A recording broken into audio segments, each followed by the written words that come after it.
إننا بنهتم بآرائكم، آراء طلبة بيت العلم المصري. جمعنا لكم آراء الطلبة في كورس CMA الأخير.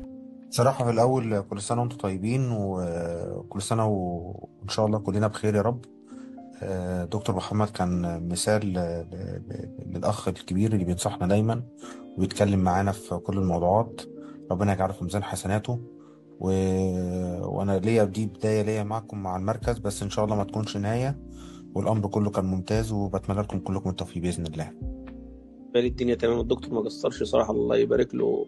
شرحه وافي وكافي وربنا يبارك له. السنتر لحد ما لحد الآن معايا 3 كورسات معاهم، يعني ما شاء الله عليهم صراحة يعني. بس تعملوا لنا خصم في الاف ده ام دبل ايه يا دكتور محمد؟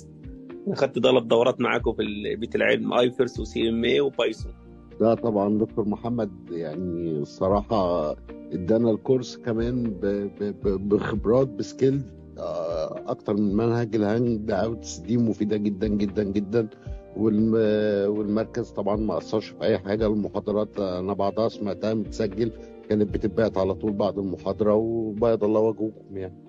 الدكتور محمد يعني ما شاء الله كأخ يعني مش محاضر ولا حاجة، لا ده كان بيعملنا كأخوات يعني. ربنا يجزيه خير يا رب.